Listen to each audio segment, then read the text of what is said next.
it's Nancy today. My friend said, now, should we do it here? You don't want that flypaper in there. I said, oh, no, I'm beyond that. I don't care. But where's my hat? Okay, so what we're going to do, we're making soap.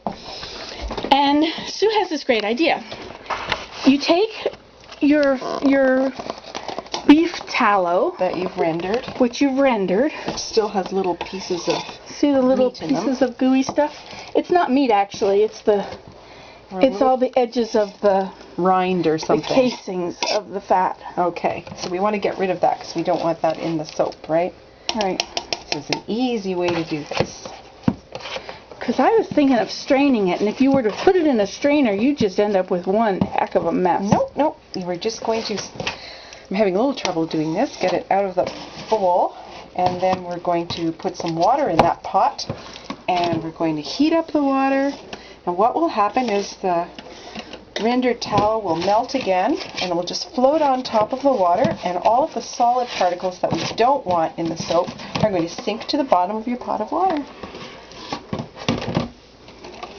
And then we'll be left with a pure white tallow that doesn't smell like bacon or grease or anything like that, and it's perfect for making soap. So are we going to heat this? You're going to heat it up with water, and the pure tallow, the nice clean pure white tallow will float to the top, and all of the little particles and impurities that give it any odor or any off color will sink to the bottom. And then you just cool it and skim the tallow. You'll cool it and skim the white purified tallow off the top, and that's all there is to it. There's no straining. It'll lift right up. Here we go with the water. Do you want to use hot water?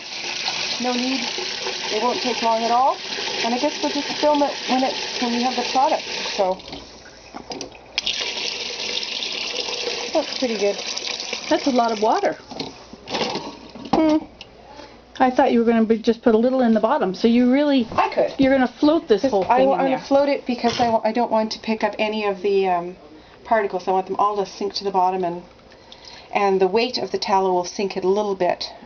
And you want to have enough water between the bottom of the pot and the bottom of the floating tallow, so you don't pick up any of the impurities when you lift it out. It'll be just like it looks like a big round of pure white cheese. And it'll separate and still be solid like white? Absolutely.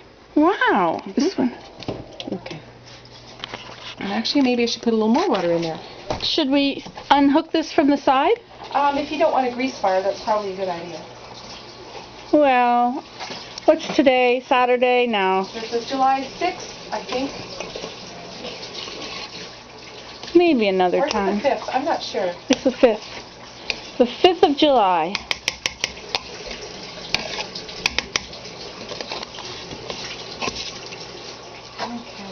And how does it get out from in between there? How does it get out? Yeah. Like, is it gonna melt the? It's going to melt, and all of the pure tallow will rise to the top, and as it cools, it will just be a solid white disc. And then we'll just lift it out. Wow. And that's it. There's no straining, nothing. And everything you don't want is left behind. I had that huge pot outside. That whole thing of my 20 pounds of tallow with the extra. You can extract some more useful purified tallow from it if you do that. And all those waste bits. Well, now you have to do it. You'd have to have a pretty giant-sized pot to do all of that at once. You'll have to do a bit of it. It's in my canner. You could probably get a lot of tallow out of it yet, and it'll leave all the rest of it, all the unwanted bits in the bottom. This won't take long. It's already starting to. Yeah, I guess not. It's already starting to melt. Yeah. So you don't really have to wait for the water to heat up. Well, it doesn't have to boil. It just has to get hot enough to melt. You don't really want to start a fire on your stove.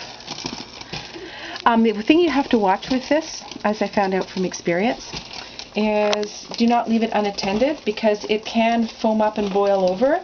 Oh. And then you will have a grease fire. Yeah, and that's a really good way to lose your kitchen, which didn't happen to me, but it did scare me.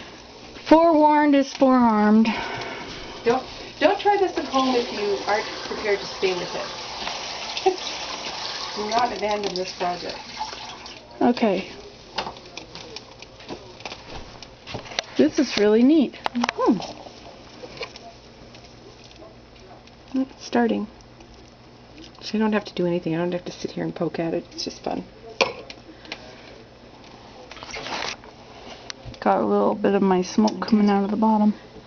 Yeah, that was a pretty bad mess when that happened to me. It happened once. Is it? Did it really? Yes. It went over? It did. Wow. Maybe. Caught fire. Wow. Not fun. No. Look at it swimming around.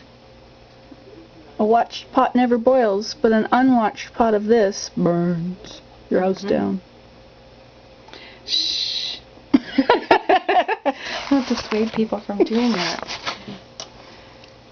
Well, I was on this email or this group, and I said something about, or somebody said something about bacon fat and using it for making soap, and people got all grossed out. But that's the way it started, was to always just to use Any your fat left over from cooking. That's right.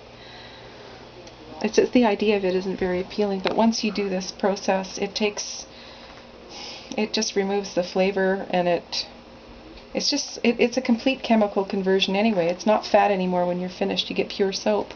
It's not fat, or it's completely altered.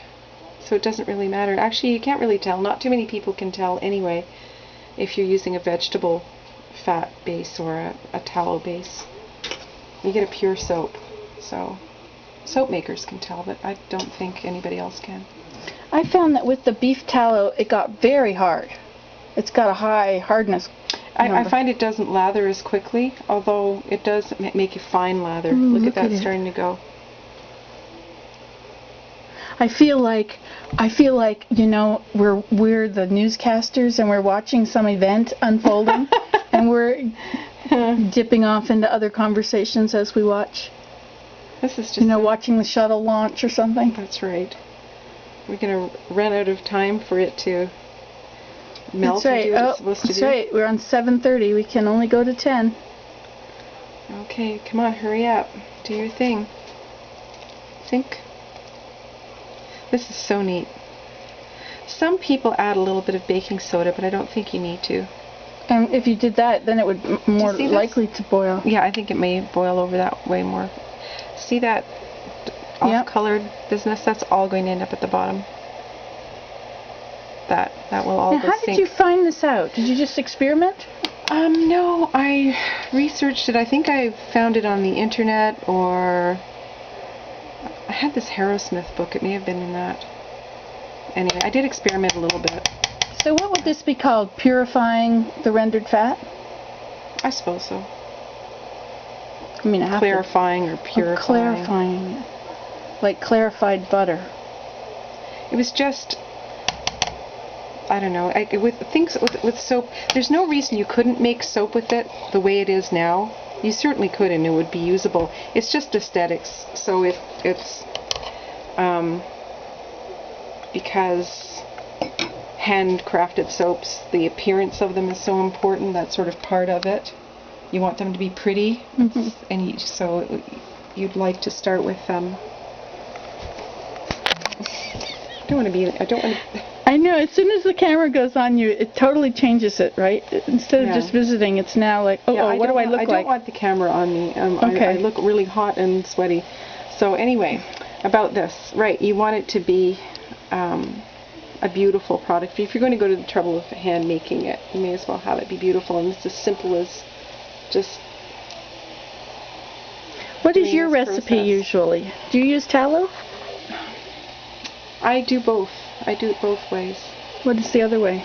I'll either just use tallow and lye and distilled water, or I'll use a combination of vegetable oils. Usually a combination, because I didn't have that handy dandy chart to tell you the saponification, that table, and how much lye you need for what fat you use, and that's invaluable. That's amazing. That is called, let me see if I can remember, calc. Soap calc. Okay. It's www.soapcal calc.com. Yeah, that's really useful. So I've had particular recipes for specific Oh shoot, we've gone over.